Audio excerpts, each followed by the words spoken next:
Hello guys, this is Anku Kaushik. You are welcome on our platform. आज हम बात करने वाले हैं schemes in UPSC. Themes in UPSC की हमारी वीडियो है जिसमें कि आज हम स्कीम्स के बारे में पढ़ेंगे। किस लिए? प्रीलिम्स 2026 एग्जाम के लिए। ठीक है, लेकिन स्टार्ट करने से पहले मैं आपको कुछ चीजें बताना चाहता हूं। जब भी आप कोई स्कीम पढ़ते हैं तो उसके बारे में आपको कुछ फैक्ट्स के ऊपर फोकस करना पड़ता है। कंसेप्ट तो मैं यहां समझा ही दूंगा, फैक्ट्स भी मैं समझा दूंगा, लेकिन अगर आप कभी आगे भी कभी कोई स्कीम पढ़ते हैं या यही स्कीम्स अगर रिवाइज करते हैं तो क्या क्या आपको फोकस करना है। देखो, स्कीम्स में ज्यादातर जो क्वेश्चंस आते हैं वो हमेशा स्टेटमेंट बेस्ड आते हैं। कैसे आते हैं? स्टेटमेंट बेस्ड आते हैं, और मल्टीपल स्टेटमेंट वाले हमेशा रहते हैं। ठीक है, कंफ्यूजन क्रिएट की जाती है, लेंदी क्वेश्चंस होते हैं, इसीलिए स्कीम्स वाले क्वेश्चन जो हैं वो गलत होने के चांसेस भी ज्यादा रहते हैं। ठीक है, दूसरी बात क्या होता है, फोकस जो किया जाता है, मिनिस्ट्री हमेशा ज्यादातर जो क्या करते हैं वो गलत डाल देते हैं, और मिनिस्ट्री गलत भी ऐसे डालते हैं कि वो कंफ्यूजिंग होती है। मान लीजिए कोई स्कीम है, जैसे कि हम अभी आगे पढ़ेंगे, कोई स्कीम है वो रूरल एरिया में भी काम कर रही है और अर्बन एरिया में भी काम कर रही है। सेम स्कीम पे दो कंपोनेंट्स हैं, रूरल के लिए अलग, अर्बन के लिए अलग। तो वो रूरल के लिए अर्बन वाली मिनिस्ट्री डाल देंगे, अर्बन के लिए रूरल वाली मिनिस्ट्री डाल देंगे। इस तरीके से वो कंफ्यूज करते हैं, या मिलते जुलते मिनिस्ट्री डाल देंगे।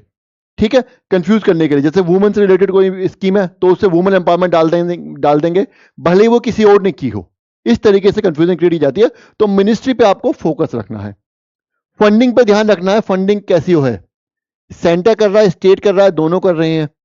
इस तरीके से आपको ध्यान रखना है। ठीक है, और सबसे जो इंपॉर्टेंट चीज होती है वो होती है टारगेटेड बेनिफिशियरी। के बेनिफिशियरी कौन कौन है, ये आपको ध्यान रखना है। ये 3-4 चीजें आपको ध्यान रखनी है। ठीक है, अगर ऐसा आप करेंगे तो आपके स्कीम्स के क्वेश्चन ज्यादातर सही हो जाएंगे, गलत नहीं होंगे। बाकी कंसेप्ट तो मैं समझा ही रहा हूं। चलिए स्टार्ट करते हैं क्लास। सबसे पहले हम बात करते हैं पीएम विश्वकर्मा स्कीम की। देखो, जो हमारे आर्टिशंस होते हैं, ठीक है, उसमें भी कैसे आर्टिशंस? ट्रेडिशनल। आपने शायद मॉडर्न हिस्ट्री पढ़ी होगी, उस टाइम पे भी पढ़ा होगा कि जब क्या होता है कि जो मॉडर्न ट्रेडिशनल आर्टिशंस होते हैं, उनको जो मान लीजिए कोई साड़ी ही है, कोई पर्टिकुलर एक तरीके से साड़ी बनाता है पर्टिकुलर, ठीक है, किसी रीजन में बनती हो, बनारसी साड़ी एग्जांपल ले लेते हैं हम। ठीक है, अब वो क्या करेगा, उसको बनाने में टाइम लगता है, वो टाइम कंज्यूमिंग भी होती है, उसमें मटेरियल भी ज्यादा लगता है और इसलिए वो महंगी भी होती है। लेकिन वही चीज जब मशीन से बनने लगती है सिंथेटिक थ्रेड के द्वारा, या सिंथेटिक थ्रेड का यूज करके हम मशीन से बनाने लगते हैं, तो वो जल्दी बनती है, उसमें टाइम भी कम लगता है और उसकी कॉस्ट भी कम आती है। तो मार्केट में क्या होता है, फिर धीरे धीरे वही जो होती है वो मशीन वाली, वो मार्केट को कैप्चर करने लगती है। तो आर्टिशन वाली जो थी, मान लीजिए इसको कोई नहीं लेगा क्योंकि महंगी है, सेम चीज आपको मशीन से सस्ती मिल रही है, तो क्या होगा, मशीन वाली खरीदते हैं। अब क्या हुआ, ये जो आर्टिशन है, इस बेचारे के भूखे मरने की नौबत आ गई है। ठीक है, दूसरी बात, चलिए ऐसा नहीं भी हुआ, मशीन से कंपटीशन करने के लिए इसको क्या चाहिए, अब पैसा चाहिए, पैसा लाएगा। दूसरी बात, अब इसके पास ना तो पैसा, अपने खर्चा निकालने के लिए तो पैसा है नहीं, ये आगे काम कैसे करेगा, कोई और काम भी नहीं कर सकता ये, क्योंकि इसे कुछ आता ही नहीं है। तो ये बेचारा क्या करेगा, हालांकि ये तो तब है जब ये स्किल लेबर है। तो ऐसे लोगों को हेल्प करने के लिए गवर्नमेंट ने फंड्स और मार्केट दोनों ही अवेलेबल कराने के लिए स्कीम्स निकाली हैं, फंड भी और मार्केट भी। इनको हम प्रमोट करते हैं, vocal from the local, by local करते हैं ना, इस तरीके से प्रमोट, है ना, ताकि लोगों में जागरूकता हो, लोग एंकरेज हो ऐसी चीजें खरीदने के लिए। तो इस तरीके से इनको क्या किया जाता है, इनको एक लोन दिया जाता है। ऑलरेडी ये बेचारा इतना परेशान है इस टाइम पे, इसके पास सामान क्या, अपना घर का खर्चा चलाने के लिए पैसे नहीं है। तो अब ये क्या करेगा, इसको कुछ बनाना भी होगा। मान ली चलो ठीक है, मार्केट मिल गई, जैसे तैसे कोई एक का दुक्का ग्राहक आ भी गया, तो ये सामान क्या करेगा, सामान खरीदने के लिए जो कि ऑलरेडी महंगा आता है, ये क्या करेगा, लोन लेगा। लोन इसको मिलना नहीं है, इसको क्या करेगा, ये इनफॉर्मल सेक्टर जो गांव में जो होते हैं ब्याज पे, मोटे ब्याज पे पैसा देते हैं, उनसे लेगा। अब क्या है, जो इसकी इनकम आई वो ब्याज में चली जाएगी। आगे फिर क्या हो रहा है, मार्केट उतनी डेवलप है नहीं, तो ये फंसता चला जाता है, इस तरीके से फंसता चला जाएगा। तो इसको निकालने के लिए एक लोन अवेलेबल कराए गए हैं, कम इंटरेस्ट पे लोन है, सब्सिडाइज लोन है बहुत। ठीक है, एक बार इस तरीके से लोन होते हैं कि एक बार आपने लोन दे दिया, उसके बाद फिर आपको और ज्यादा लोन मिल सकता है अपना काम बढ़ाने के लिए। तो बेसिकली इनको हेल्प करने के लिए ठीक है, थोड़े से फैक्ट देख लेते हैं। एमएसएमई मिनिस्ट्री इसमें इन्वॉल्व है। टाइप कैसी है ये स्कीम सेंटर सेक्टर स्कीम है। इससे अभी क्वेश्चन आएगा तो मैं थोड़ा और इनको क्लैरिफाई कर दूंगा इन चीजों को। ठीक है, टारगेट 18 ट्रेडिशनल ट्रेड्स जैसे कि कारपेंटर, गोल्डस्मिथ और बार्बर। ठीक है, इनको ट्रेड्स को, इसमें भी ये वुमन और जो हमारे बैकवर्ड क्लासेस हैं जैसे एसटी हो गए, इन सब पे ज्यादा फोकस किया गया है इस स्कीम में। ठीक है, याद रहेगा आपको 1 लाख तक का लोन मिलता है जैसा कि मैंने अभी आपको बताया फर्स्ट ट्रेंच में, वो आप पूरा कर दोगे तो आपको फिर लोन बढ़ा के मिल जाएगा 2 लाख रुपए अपना काम बढ़ाने के लिए। तो क्या होगा, अब आपको मनी लेंडर के पास जाने की जरूरत नहीं है, आपको सस्ता ब्याज मिलेगा, सब्सिडाइज ब्याज इंटर लोन मिलेगा। तो आप क्या करोगे, आप अपनी स्किल को प्रमोट कर सकते हो, आप अपनी स्किल से अपना जीवन यापन कर सकते हो। ठीक है, इंटरेस्ट कितना है, 5% सब्सिडाइज इंटरेस्ट है। बेनिफिट क्या है, टूल किट इनिशिएटिव है 15,000 रुपीज का है। कवरेज क्या है, रूरल और अर्बन दोनों कवरेज है, ध्यान रखना है। कंसेप्ट मैंने आपको पूरा समझा दिया, इंपॉर्टेंट फैक्ट्स मैंने बता दिए। अगर अभी भी कोई कंफ्यूजन रह गई है तो एक एमसीक्यू देख लेते हैं। ठीक है, उससे पहले ये न्यूज में क्यों रही, federalism issue, state level resistance, state level पर रेजिस्टेंस आया। स्टेट ये सोच रहा था कि इस तरीके से अगर सेंटर जो है वो हस्तक्षेप करेगा, इंटरफेरेंस करेगा तो स्टेट फेडरलिज्म जो खतरे में आ जाएगा, हमारी पावर्स के ऊपर सेंटर जो है वो कहते हैं इंपोज कर रहा है। ऐसा इशू था जो कि बाद में रिजोल्व हो गया, कोई बड़ी बात नहीं थी। ठीक है, मासिव एनरोलमेंट ऑफ आर्टिशंस, इतनी ज्यादा बेरोजगारी है, वो भी स्किल लेबर है ये, तब कि बहुत ज्यादा एनरोलमेंट हुआ, इसीलिए भी ये स्कीम जो है थोड़ा न्यूज में रही। तो ये स्कीम आपके लिए इंपॉर्टेंट हो जाती है। क्वेश्चन एमसीक्यू देख लेते हैं। Consider the following statements, it is a centrally sponsored scheme. नहीं, ये सेंट्रल स्पॉन्सर स्कीम नहीं है, ये सेंट्रल सेक्टर स्कीम है। अभी आएगा, जैसे जैसे आप क्वेश्चन करते जाओगे आपको क्लियर होता जाएगा। There is a difference between centre sector scheme and centrally sponsored scheme. तो ये सेंट्रली स्पॉन्सर्ड स्कीम नहीं है। It provide subsidise credit support, ठीक बात है। It targets only rural artisans, no, अभी हमने पढ़ा लास्ट पीपीटी में, लास्ट स्लाइड में हमने देखा जो लास्ट पॉइंट था कि ये रूरल और अर्बन दोनों ही आर्टिशंस को टारगेट करता है। क्लियर हो गया यहां पे? तो आंसर इसका क्या होगा, बी इसका आंसर होगा। It is centre sector scheme, not centre sponsored scheme. ठीक है, क्लियर हुआ? चलिए आगे बढ़ते हैं। पीएम जनमन, ये ट्राइबल अफेयर्स के बारे में है। अब देखो, ट्राइब्स जो होती हैं वो ऑलरेडी बैकवर्ड होती हैं, लेकिन अगर मैं आपसे ये कहूं कि जो बैकवर्ड ट्राइब्स हैं उनमें भी एक कैटेगरी है जो बहुत ज्यादा बैकवर्ड है, तो आपको कैसा लगेगा? जी हां, है, उनको बोलते हैं पीवीटीजीज। 75 ग्रुप्स आते हैं इसमें, पर्टिकुलरली वल्नरेबल ट्राइबल ग्रुप्स। 1973 में देबार कमेटी थी, उसने क्या हुआ, प्रिमिटिव ट्राइबल ग्रुप्स बनाए, प्रिमिटिव ट्राइबल ग्रुप्स। ठीक है, उसको फिर बाद में रीनेम किया गया 2006 में, और क्या किया गया, पीवीटीजी। इसमें 75 ग्रुप्स हैं, जैसे कि यहां पे लिखा हुआ भी है। 18 स्टेट्स में ये मिलते हैं 75 ग्रुप्स। सबसे ज्यादा जो पीवीटीजी हमारे मिलते हैं वो, याद रखने वाली बात है, ओडिशा में मिलते हैं, ओडिशा में मिलते हैं। हैबिटाट लेवल सैचुरेशन इसकी अप्रोच है। फोकस जो है वो किस पे है, हाउसिंग पे है, रोड्स पे है, टेलीकम्युनिकेशन पे और हेल्थ पे है। ठीक है, इस स्कीम का जो मेन अप्रोच है वो इन ग्रुप्स को मेन स्ट्रीम्स में, मेन स्ट्रीम जो हमारी पॉपुलेशन है या सिविलाइजेशन है उसमें जोड़ना है। समझ आ गया आपको? इस स्ट्रीम का जो एम है वो इनको सिविलाइजेशन में जोड़ना है। देखो होता क्या है, ट्राइबल होता है। अब यहां पे मैं आपको पीवीटीजी का मतलब समझा देता हूं। ट्राइबल ग्रुप का मतलब समझ गए, जो अपना जो अपनी जो लाइफ जो स्पेंड करते हैं, जो जीने का उनका तरीका है वो काफी प्रिमिटिव है, पुराने तौर तरीके से जीते हैं, टेक्नोलॉजी नहीं यूज करते। और जब मैं टेक्नोलॉजी यूज कर रहा हूं तो मैं सिर्फ स्मार्टफोन की बात नहीं कर रहा हूं, स्मार्टफोन तो बहुत दूर की बात है, ये एग्रीकल्चर भी इनका के पास के लिए भी टेक्नोलॉजी इनके पास नहीं रहती, उसमें भी ये लोग पिछड़े हुए हैं। प्रिमिटिव एग्रीकल्चर टूल्स यूज करते हैं ये, प्रिमिटिव एग्रीकल्चर टूल्स मतलब समझ रहे हो आप, जो लकड़ी की कुड़ाल होती है वो करते हैं। बहुत कम खेती करते हैं, तो इनको मेन स्ट्रीम में लाने की बहुत ज्यादा जरूरत है। अब कई बार क्वेश्चन ये आता है कि क्यों इनको मेन स्ट्रीम में लाना, हम इनका कल्चर क्यों खराब कर रहे हैं, इनको अपने हाल पे छोड़ दो तो ठीक है कि नहीं है। लेकिन आपने कभी सोचा कि कोरोना जैसी बीमारी अगर इस ग्रुप में फैल जाए तो इनका इलाज कौन करने वाला है? जिस तरीके से बीमारियां फैलती हैं, मान ली किसी को हार्ट डिसीज हो गया, उसका इलाज कौन करेगा? तो ऐसे ही करते करते कई ट्राइबल ग्रुप्स खत्म हो जाते हैं। और दूसरी बात, एक टाइम के बाद जब उनका सरवाइव करना अपने रीजन में, अपने फोरस में मुश्किल हो जाता है, तो वो बाहर निकलते हैं। लेकिन बाहर उनका इंटरफेस ऑलरेडी है नहीं, तो क्या होगा? उनको उनको बहुत सारी प्रॉब्लम्स फेस करनी पड़ती हैं। तो इसका तरीका यह है कि हम उनको उनके तरीके छोड़ने के लिए मजबूर ना करें, लेकिन नए नए तरीकों से भी उनको इंट्रोड्यूस कराएं ताकि उनको सरवाइव करने के ज्यादा चांसेस हों। समझ रहे हो? ये इनका वो होता है, इसका एम ये होता है, समझेगा? पीवीटीजी का मतलब है ट्राइबल ग्रुप्स है, लेकिन ट्राइबल ग्रुप्स में भी प्रिमिटिव, पर्टिकुलरली वर्नरेबल, जो कि प्रिमिटिव टेक्नोलॉजी यूज करते हैं, बहुत ही पुराने तौर तरीके से अपनी लाइफ स्पेंड करते हैं। क्लियर हुआ? क्वेश्चन देख लेते हैं। न्यूज में क्यों है? Extension due to implementation delays. ये जो स्कीम है इसको इंप्लीमेंट करने में थोड़ा डिले हो गया, तो इस स्कीम को इंप्लीमेंट एक्सटेंशन मिल गया, जिस वजह से अभी न्यूज में आई है रिसेंटली।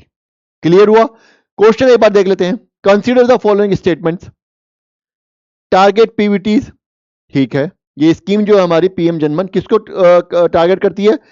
पीवीटीजीज को टारगेट करती है, ये सही होगा। यूजेस क्लस्टर बेस्ड अप्रोच, ये भी सही होगा। Implemented by ministry of social justice, नहीं बताया, नहीं अभी बताया आपको, एमएसएमई। तो इसका जो आंसर हमारा होगा वो ए होगा। 1 और 2 आर करेक्ट। क्लियर हो गया? यहां तक सही है? चलिए आगे बढ़ते हैं। पीएम सूर्य मुफ्त बिजली योजना, सूर्य घर मुफ्त बिजली योजना, ये स्कीम थोड़ी सी इंटरेस्टिंग है, क्योंकि इसमें क्या है कि अभी थोड़ी सी जो आजकल जो करंट पॉलिटिक्स चल रही है उसका भी इन्वॉल्वमेंट है। क्लीन एनर्जी पे भी ये फोकस करती है, एम्प्लॉयमेंट पे भी ये वार कर रही है। किस कैसे कर रही है मैं भी आपको बताऊंगा। और एक जो बहुत बड़ा पॉलिटिकल इशू है जो आजकल चल रहा है, कौन सा? हमारा फ्रीबीज का।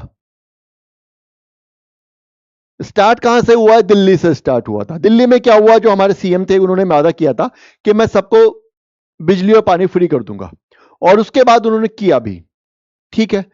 जब किया तो सब में, बाकी पॉलिटिकल पार्टीज में भी और उन्होंने भी, बाकी सब में रेस लग गई, उन्होंने भी अपने स्टैंडर्ड बढ़ाने स्टार्ट कर दिए, बाकी सब ने भी अलग अलग चीजें फ्रीबीज देनी स्टार्ट कर दी। सुप्रीम कोर्ट ने भी बोला कि फ्रीबीज जो है ये बहुत डेंजरस हो सकता है लॉन्ग टर्म में, ठीक है। लोग पॉलिटिकल बयान आने लगे, लोगों के पॉलिटिकल स्टेटमेंट्स आने लगी कि गिव अ मैन, वो teach a man how to fish instead of giving him a fish, कि एक आदमी को रोटी देने से अच्छा उसको रोटी कमाना सिखाओ। इस तरह की स्टेटमेंट्स आने लगी। तो वही सब चीजें अगर देखा जाए तो यहां पे देखा गया। अब इसमें क्या बता रहा है ये? एमएनआरई इसकी मिनिस्ट्री है, ठीक है, सेंट्रल स्कीम है, ठीक है, 1 करोड़ हाउस होल्ड को ये टारगेट करता है, ठीक है। बेनिफिट क्या है? 300 यूनिट्स इलेक्ट्रिसिटी, 300 यूनिट आपको इलेक्ट्रिसिटी फ्री मिलेगी, लेकिन वो आपको सरकार नहीं दे रही है। वो आपको कैसे मिलेगी? वो आपको रूफटॉप, सोलर रूफटॉप जो है वो इंस्टॉल करवाएगी, और उस जो आप इंस्टॉलेशन करोगे उस सोलर रूफटॉप का, उसमें आपको सब्सिडी मिलेगी। और ये सब्सिडी मिलेगी और ये डायरेक्ट बेनिफिट के थ्रू होगी, डीबीटी आपके अकाउंट में सीधा आ जाएगी। करप्शन के चांसेस कम है, ट्रांसपेरेंसी रहती है। हम डीबीटी के बारे में पढ़ चुके हैं, जहां भी डायरेक्ट बेनिफिट ट्रांसफर होता है वहां पे करप्शन के चांसेस नहीं होते, क्योंकि पैसा सीधा आपके अकाउंट में होता है। मान लीजिए मुझे 10 गैस के सिलेंडर मिले, मैंने उसमें 2 गोल कर दिए, गायब कर दिए, 8 मैंने दे दिए। लेकिन जब मुझे पता है कि 10 गैस के सिलेंडर नहीं मिलेंगे, अब उन 10 लोगों के अकाउंट में पैसा जाएगा, तो करप्शन नहीं होगा। वो ही यहां पे किया, ठीक है। अब होगा क्या? अब होगा यह कि आपने एक रूफटॉप सोलर इंस्टॉल किया, उससे आपको 300 यूनिट बिजली आपको फ्री मिल रही है, जो कि आप ही की है, ठीक है। गवर्नमेंट ने क्या किया? गवर्नमेंट ने आपको सब्सिडी दे दी है उसके ऊपर, तो अब वो फ्रीबी वाला भी कवर हो गया। क्लीन एनर्जी भी आ रही है। जो बिजली हम थर्मल, ज्यादातर इंडिया में जो बिजली प्रोड्यूस की जा रही है इलेक्ट्रिसिटी, वो कैसे? थर्मल प्लांट से प्रोड्यूस की जा रही है, आज भी मेजॉरिटी स्टेक उसी का है। तो क्लीन एनर्जी हो गई। एम्प्लॉयमेंट कैसे? अभी अगली स्लाइड पर बताऊंगा। पॉलिटिकल एंगल मैंने इसका आपको समझा दिया। क्लियर हुआ यहां तक? चलिए आगे चलते हैं, जल्दी से आगे देखते हैं। न्यूज में क्यों है? Rapid adoption rooftop solar boom. बहुत सारे लोगों ने इंस्टॉल किया इसको, क्योंकि उन्हें पता वन टाइम इन्वेस्टमेंट है, बहुत ज्यादा मेंटेनेंस नहीं है, बस साफ सुथरा रखना है उसको।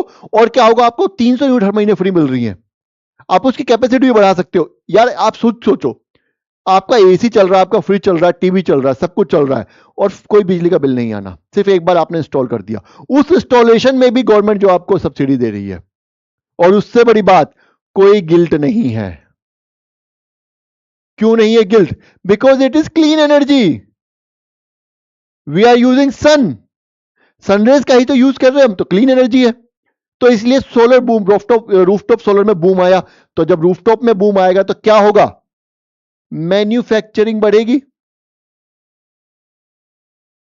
Manufacturing will go up. और हमारी जो इकोनॉमी है, जो कि 3 हिस्सों में बटी हुई है, agriculture, primary sector, secondary sector, tertiary sector. Primary sector तो ओवर डेवलप्ड है, टर्शियरी सेक्टर भी ज्यादा अपने हिसाब से ठीक डेवलप है, लेकिन जो बीच वाला सेक्टर है मैन्युफैक्चरिंग, सेकेंडरी सेक्टर में जो आता है वो डेवलप नहीं है, उसके ऊपर ये काम करेगी। समझ आ गई स्कीम के एंगल? फैक्ट्स मैंने समझा दिए, कंसेप्ट मैंने बता दिया, एमसीक्यू एक बार देख लेते हैं। Consider the following statements. Provide direct subsidy to household, ठीक है। टारगेट्स कॉमर्शियल एस्टेब्लिशमेंट, ये नहीं, ये गलत है। प्रोमोट्स डिसेंट्रलाइज रिन्यूएबल एनर्जी, हाँ ये सही है, ए इसका आंसर होगा। प्रोमोट्स डिसेंट्रलाइज, हर घर की अपनी अलग है। सेंट्रलाइज क्या होती है कि एक ग्रिड है, पावर ग्रिड, उससे पूरे लोकेलिटी को मिल रही है। यहां पे क्या, यहां पे डिसेंट्रलाइज है, मतलब हर घर की अपनी एक रूफटॉप है, सोलर रूफटॉप, जिससे कि आपको अपने घर के लायक इलेक्ट्रिसिटी मिल जाती है। तो क्लियर हुआ? चलिए आगे बढ़ते हैं।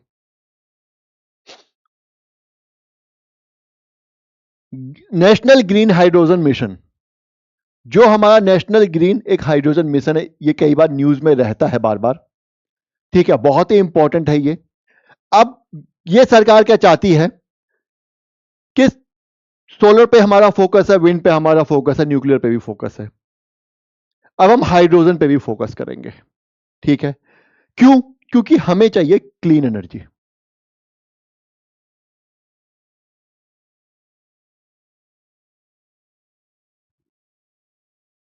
एक सस्टेनेबल सोर्स ऑफ एनर्जी जो कि फॉरेन डिपेंडेंस को कम करे।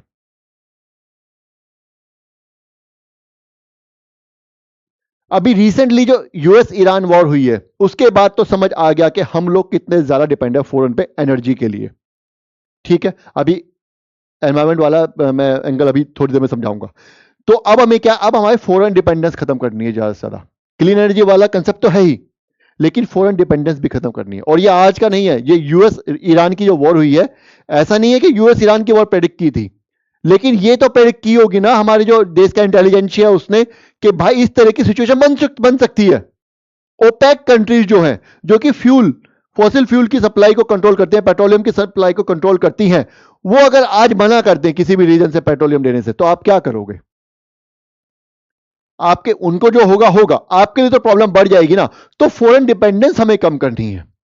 अब उसके लिए हम सोलर पे फोकस कर रहे हैं सबसे ज्यादा, इंटरनेशनल सोलर अलायंस, और सबसे उससे भी ज्यादा जो हम के हाइड्रोजन पे साथ साथ फोकस करते हुए चल रहे हैं। अब आप बोलोगे हाइड्रोजन लाएंगे कहां से?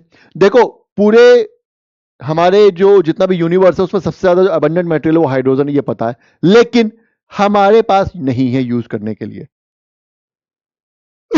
हमारे पास यूज करने के लिए नहीं है, तो कहां से आएगा? जी हां, वो आएगा पानी से। कहां से आएगा? पानी से। H2O।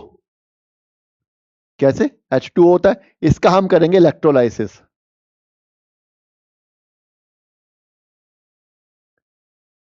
अब बड़ी बात यह है कि इलेक्ट्रोलाइज करेंगे, ऑक्सीजन अलग कर देंगे, हाइड्रोजन अलग कर देंगे, लेकिन उसमें भी इलेक्ट्रोलाइसिस के लिए एनर्जी चाहिए। वो एनर्जी हम कहां से लाएंगे? वो या तो सोलर यूज करेंगे या विंड यूज करेंगे। आ गया ना क्लीन एनर्जी वाला? क्लीन एनर्जी के लिए हमें हाइड्रोजन चाहिए, हाइड्रोजन के लिए हमें वाटर का इलेक्ट्रोलाइसिस करना पड़ेगा, उस इलेक्ट्रोलाइसिस के लिए हमें एनर्जी चाहिए, उसके लिए हम थर्मल एनर्जी यूज नहीं कर रहे हैं या फॉसिल एनर्जी यूज नहीं कर रहे हैं, हम सोलर और विंड एनर्जी यूज कर रहे हैं। तो हम बेसिकली जो फॉसिल फ्यूल्स पे जो हमारी डिपेंडेंसी थी वो मिनिमाइज करना चाह रहे हैं कि फॉसिल फ्यूल का कहीं यूज ही ना हो। समझ आ रहा है मिशन क्या है? अब ये जो एनर्जी होगी, हाइड्रोजन जो होगी, ये सिर्फ हम एक सस्टेनेबल सोर्स के लिए हम यूज नहीं करेंगे, हम इसको एक्सपोर्ट भी करेंगे। मिनिस्ट्री हमारी एमएनआरई, आउटले कितना है 19,000 करोड़ प्लस। इसका जो एम है वो ये है, जो आपको बहुत याद रखना है, 5 million metric ton hydrogen by 2023 इसका प्रोडक्शन हमें करना है। इतना प्रोडक्शन हमें 2030 तक करना है, ये हमारा एम है, टारगेट। फोकस क्या है इसका? इलेक्ट्रोलाइजर मैन्युफैक्चरिंग, बता दिया मैंने आपको, समझा दिया अच्छे से already. Central sector type scheme है। न्यूज में क्यों है? Push for energy transition, global exports, अभी मैं बता चुका हूं। ये जो मैं पहले रामायण बता रहा हूं, ये फालतू में नहीं बता रहा मैं आपको। ये रामायण पढ़ने के बाद अब आपको क्वेश्चन अच्छे, ये कंटेंट अच्छे समझ में आएगा, और कंटेंट से अच्छा आप एग्जाम में जाके अच्छे से परफॉर्म कर पाओगे। समझ आ रहा है? ये ग्लोबल एक्सपोर्ट समझ आ गया सब कुछ? कोई एंगल छूटा तो नहीं? क्लियर? चलो आगे बढ़ते हैं। एमसीक्यू देख लेते हैं। Consider the following statements. Promote electrolyser manufacturing, बिल्कुल सही बात है, अभी पढ़ा। Aims to reduce carbon emission, हां कार्बन फुटप्रिंट कम करेंगे। हम इलेक्ट्रोलाइजर के लिए क्या यूज कर रहे हैं? वाटर के इलेक्ट्रोलाइसिस के लिए विंड एनर्जी यूज कर रहे हैं, सोलर एनर्जी। हाइड्रोजन निकलेगी, हाइड्रोजन से हम एनर्जी लेंगे, फॉसिल फ्यूल का डिपेंडेंस बिल्कुल खत्म। कार्बन फुटप्रिंट्स जो हमारे हैं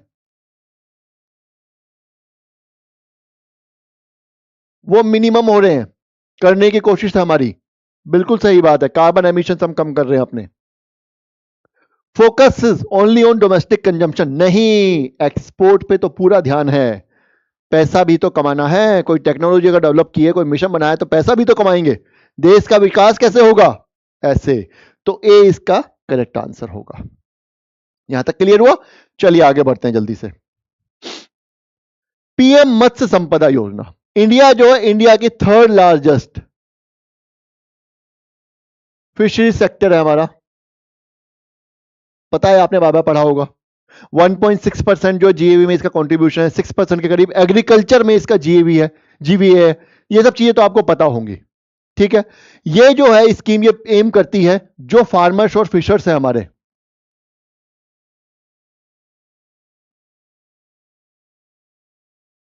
उनकी इनकम डबल करने पे।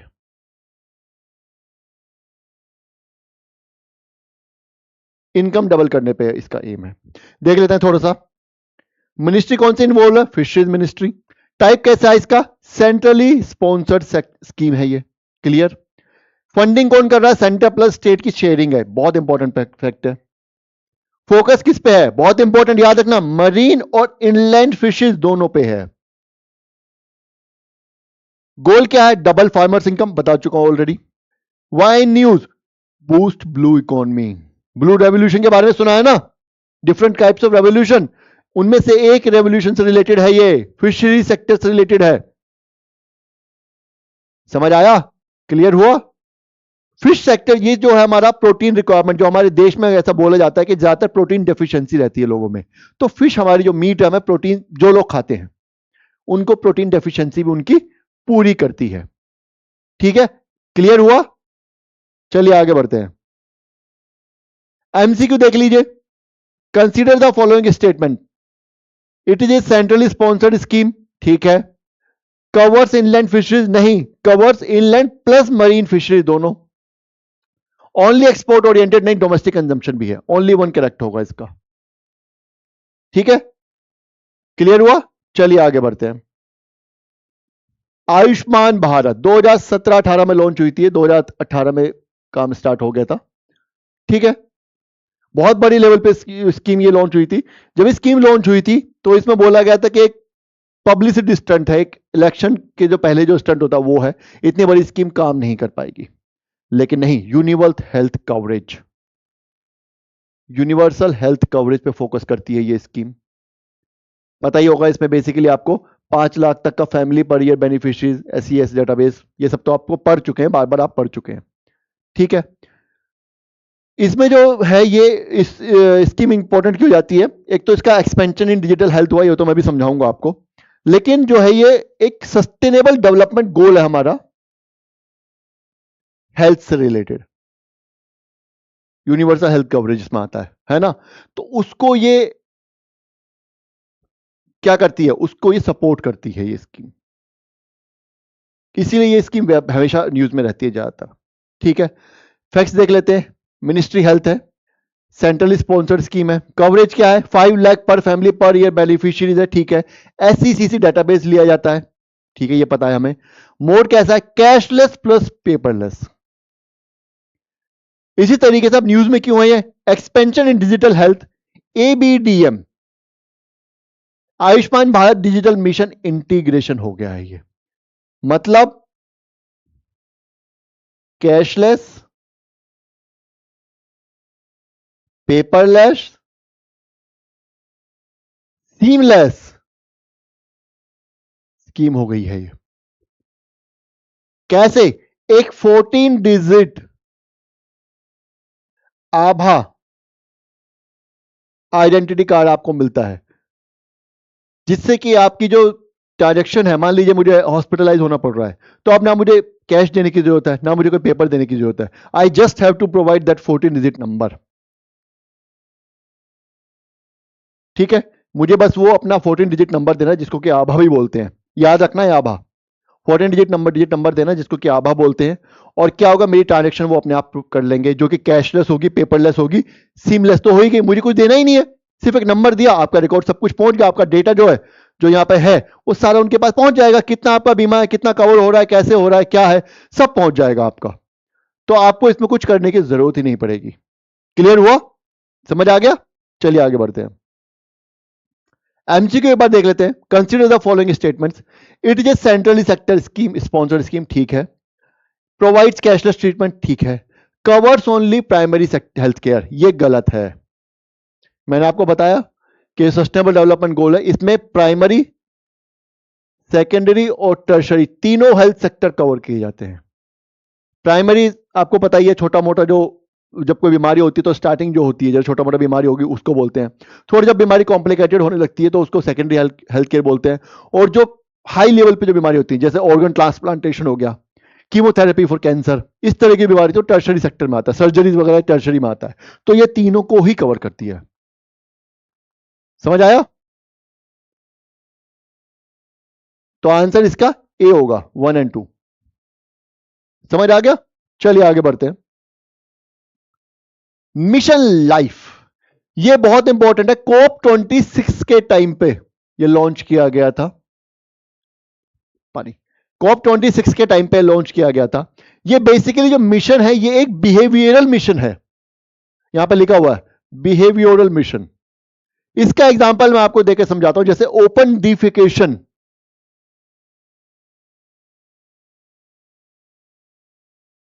क्या खुले में शौच करना एक बिहेवियरल पैटर्न था हमारे देश में। वो प्रॉब्लम एक इंफ्रास्ट्रक्चरल तो थी ही, कि हमारे देश में जो है लोगों के पास टॉयलेट्स नहीं थे, तो उन्हें बाहर जाना पड़ रहा था। लेकिन फिर बाद में सोच भी बन गई थी, लोगों का बिहेवियर चेंज नहीं हो रहा था।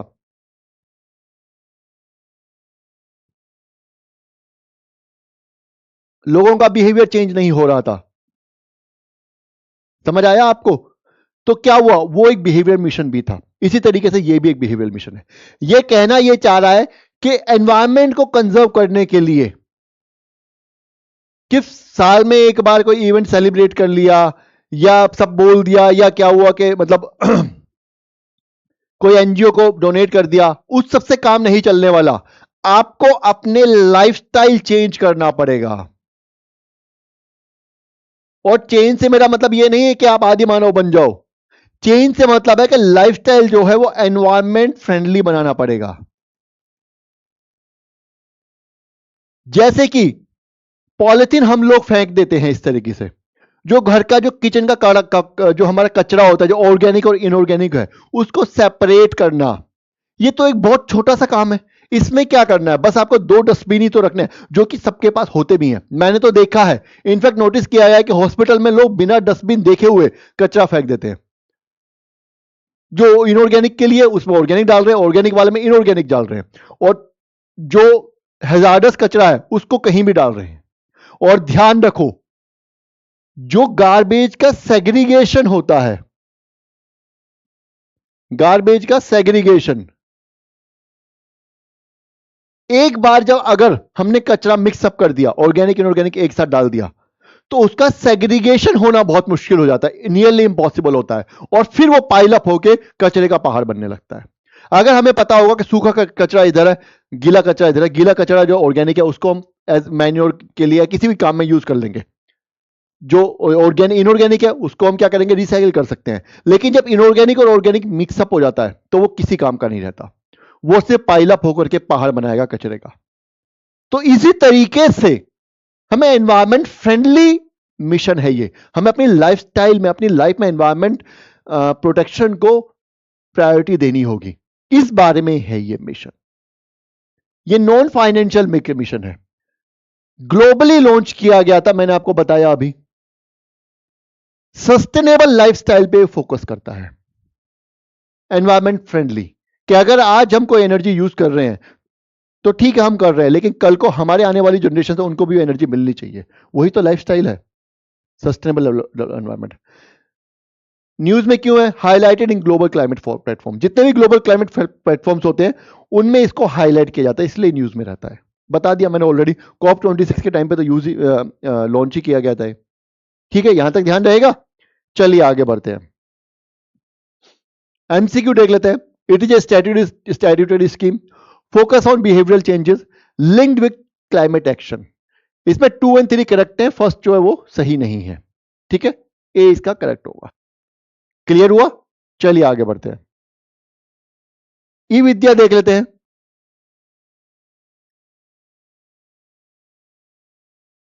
ई विद्या क्या कह रहा है बेसिकली, पहले तो मिनिस्ट्री देखते हैं, एजुकेशन है। ये एक अम्ब्रेला प्रोग्राम है, ध्यान रखना है, इसमें बहुत सारे कंपोनेंट्स हैं। इसके कंपोनेंट कौन कौन से हैं, जैसे कि दीक्षा स्वयं पीएम ई विद्या टीवी। ठीक है, ये सब इसके कंपोनेंट्स है, यहां पे कॉमा है। दीक्षा हो गया, स्वयं हो गया, पीएम ई विद्या टीवी हो गया, ये सब इसके कंपोनेंट्स हैं। ये क्या कह रहा है, ये कह रहा है कि एक्चुअली इसका जो मिशन का जो एम है वो है, जो हमारा डिजिटल डिवाइड है, डिजिटल डिवाइड है उसको कम करना, नीचे लाना उसको।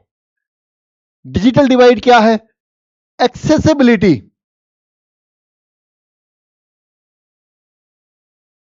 Of technology like internet. बहुत लोगों के पास इंटरनेट नहीं है ना। तो ये जो टेक्नोलॉजी किसी के पास है, किसी के पास टेक्नोलॉजी नहीं है। लोगों के पास, किसी के पास इंटरनेट है, किसी के पास नहीं है। कितने लोगों के पास लैपटॉप है, कितने लोगों के पास नहीं है। तो उस डिजिटल डिवाइड को कम करने पे ये काम करता है। समझ आ गया। Continued role in digital education, digital education बार बार न्यूज में आती रहती है, इसलिए ये हमारे लिए थोड़ी सी इंपॉर्टेंट हो जाती है। क्लियर हो गया, समझ आया। इजी स्कीम है, कुछ खास नहीं है, आगे बढ़ते हैं। Consider the following statements. It include Swayam, ठीक है अभी पढ़ा। It is limited to online only education, ठीक है। इंक्लूड्स टीवी बेस्ड एजुकेशन, सही बात है। ठीक है, क्लियर हुआ। चलिए आगे बढ़ते हैं। पीएम आवास योजना एक बार देख लेते हैं। ये क्यों आई है, क्योंकि इसकी टाइमलाइन भी एक्सटेंड की और एलोकेशन भी एक्सटेंड हो गया। कितना एक्सटेंड हो गया, 3 crore more houses in both urban and rural areas. 3 crore से ज्यादा हाउसेज और एक्सटेंड कर दिए गए हैं। इसका एम हम सबको पता है, रट चुके हैं हम लोग, कि सबके पास घर होना चाहिए। अर्बन एरियाज में सबके पास घर होना चाहिए, रूरल एरिया में जिनका पक्का नहीं है उनका पक्का तो कम से कम हो ही। ठीक है, सेंट्रल स्पॉन्सर्ड है ये, अर्बन प्लस ग्रामीण दोनों में काम करती है, अभी बताया मैंने। बेनिफिट क्या है, इंटरेस्ट सब्सिडी मिलती है। ठीक है, हाउसिंग फॉर ऑल इसका टारगेट है। न्यूज में क्यों है मैंने बता ही दिया, समझ आ गया। और ये जो ये स्टेप्स पे काम करती है, जैसे जैसे आप अपना घर बनाते हैं वैसे वैसे आपको सब्सिडी जो मिलती रहती है, उस तरीके से काम करती है। समझ आया? चलिए आगे बढ़ते हैं। क्वेश्चन इसका देख लेते हैं। Includes both urban and rural component, ये सही है। प्रोवाइड्स इंटरेस्ट सब्सिडी, सही है। फुली फंडेड बाय स्टेट, क्या लिखा है यहां पे? सेंट्रल स्पॉन्सर्ड है। ठीक है, तो only 1 and 2 is correct. Clear हुआ यहां तक? ठीक है, तो ये जो स्कीम्स थी जो न्यूज में रही हैं, उनमें से जो ज्यादा बहुत इंपॉर्टेंट स्कीम्स थी वो मैंने यहां पे आपको समझा दी हैं। इसी तरीके की आगे क्लासेस भी होंगी, तो हमारे चैनल को फॉलो कीजिएगा। वीडियो अगर पसंद आई, लाइक करना है, चैनल को सब्सक्राइब करना है। कोई क्वेश्चन अगर आपके मन में है कि कुछ डाउट है, समझ नहीं आया है, या आप किसी पर्टिकुलर टॉपिक पर वीडियो बनवाना चाहते हैं, तो आप कमेंट करके बताइएगा, बना दी जाएगी। तब ठीक है, अपना पढ़ाई पे फोकस कीजिए। Thank you, all the best.